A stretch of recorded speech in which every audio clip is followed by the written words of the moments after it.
How many times does it take to succeed? For one French painter the answer was 7.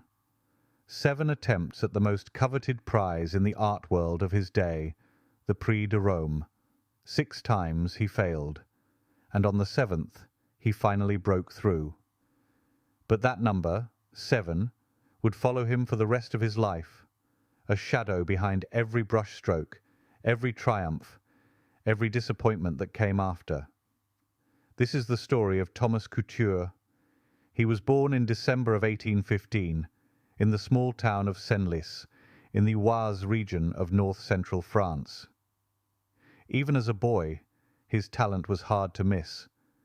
The story goes that he sold one of his sketches for 100 francs before he was even a teenager.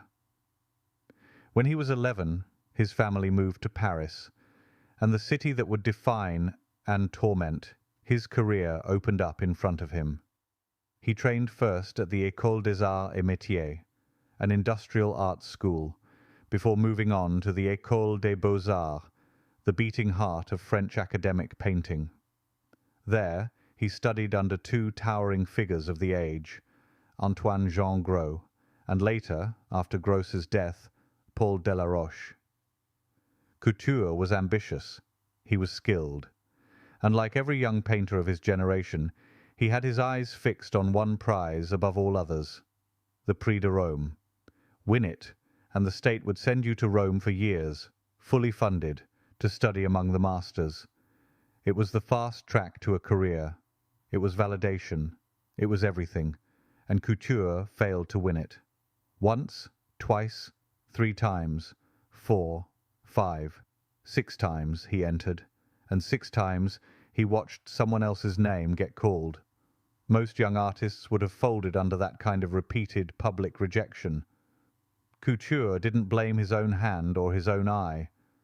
He blamed the system. He believed the école itself was flawed, political, unfair to painters who didn't fit its mould.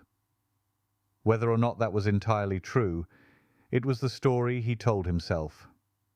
And it was the story that let him keep picking up his brush. Finally, in 1837, on his 7th attempt, he won. But here's the strange twist. Even the victory carried a sting. He took 2nd prize, not 1st, and by his own account, the years of failure had already done their damage. The bitterness toward the école never fully left him. It hardened into something like a lifelong grudge, one that would quietly shape decisions he made for the rest of his career.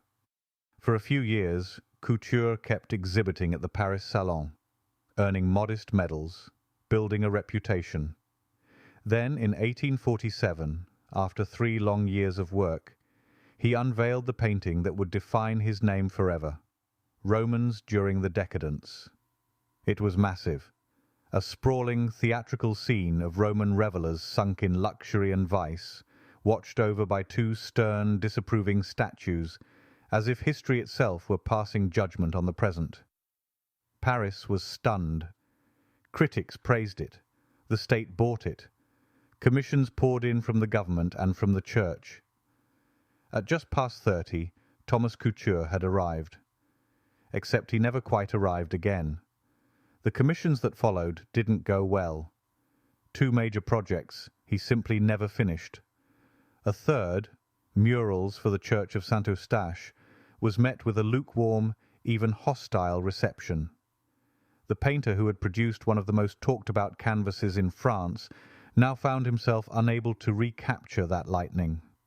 By 1860, stung and disillusioned, he packed up and left Paris altogether, retreating to his hometown of Senlis.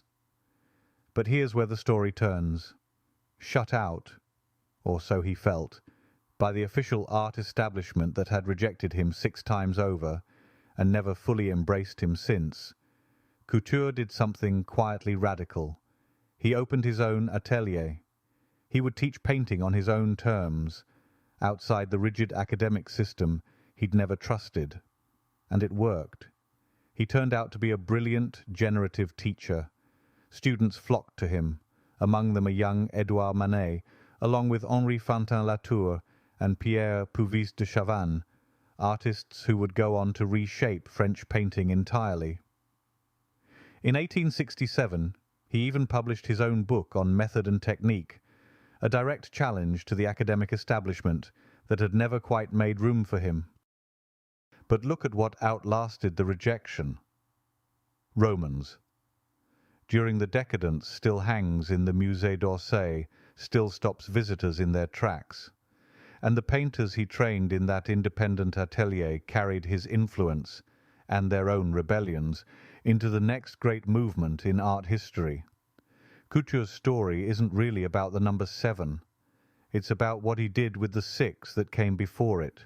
He could have quit after the 3rd failure, or the 4th, or the 5th. He could have let the rejection convince him he had nothing to offer. Instead, he kept a belief, however stubborn, however wounded, that the work was worth finishing, and that his vision, even if the judges didn't always see it, was worth pursuing. Success for Couture was never clean or total. It came late, it came partial, and parts of it never came at all. But the mark he left, on canvas and on the students who carried his lessons forward, was real, and it lasted. Sometimes that's what perseverance actually looks like.